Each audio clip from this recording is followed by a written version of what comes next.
కల్వకుంట్ల కవిత గారు జాగృతి దుకాణం కొలాయించారు. జాగృతి ఆఫీస్ కార్యాలయాన్ని నిన్న ఓపెన్ చేసి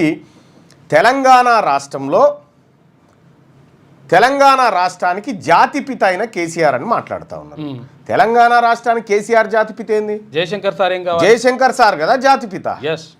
తెలంగాణ రాష్ట్రం కోసం ఇడ్లీ సాంబార్ 1952లో జరిగినటువంటి ఉద్యమం దగ్గర నుంచి మొదలు పెడితే, ఏది అప్పుడు హైదరాబాద్ స్టేట్ దగ్గర నుంచి మొదలు పెడితే ఇడ్లీ సాంబార్ ఉద్యమం కానీ, తొలి దశ తెలంగాణ ఉద్యమం కానీ, ఆయన బనారసు విశ్వవిద్యాలయం నుంచి ఇంకా 1-2 యూనివర్సిటీల నుంచి పట్టాలు పొందిండు. ఆర్థిక శాస్త్రంలో నిపుణుడు.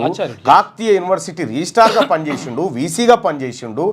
ఏ ఒక్క రాజకీయ పదవి తీసుకోకుండా తన జీవితాంతం తెలంగాణ ప్రత్యేక రాష్ట్రం కోసం మాట్లాడి తెలంగాణ డెవలప్మెంట్ ఫోరంని ఇతర దేశాల్లో ఏర్పాటు చేసి తెలంగాణ ఆకాంక్షను దశ దిశలా చాటి ఆయన దాదాపు ఒక 50-60 ఏళ్ళు పోరాటం చేసిన తర్వాత కేసీఆర్ ఎంటర్ అయి మొత్తం తెలంగాణ జాతిపిత ఈయననే. ఎట్లా జాతిపిత?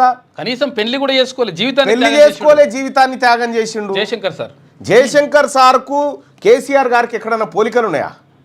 ఆయన వీసీగా పనిచేసిండు, ఈయన ఎంఎస్సి పొలిటికల్ సైన్స్ అని చెప్పిండు, చదివిందేమో డిగ్రీ. ప్రపంచం లేడు ఉండదు అది ఎంఎస్సి పొలిటికల్ సైన్స్ అనేది. జయశంకర్ సారు జీవితాంతం పోరాటమే చేసిండు.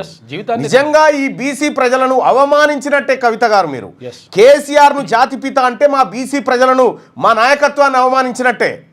తెలంగాణ రాష్ట్రానికి 200% జాతిపిత ఎవరన్నా ఉన్నారంటే అది మా జయశంకర్ సారు. 100%. ఈ జాతి రత్నం ఆయన.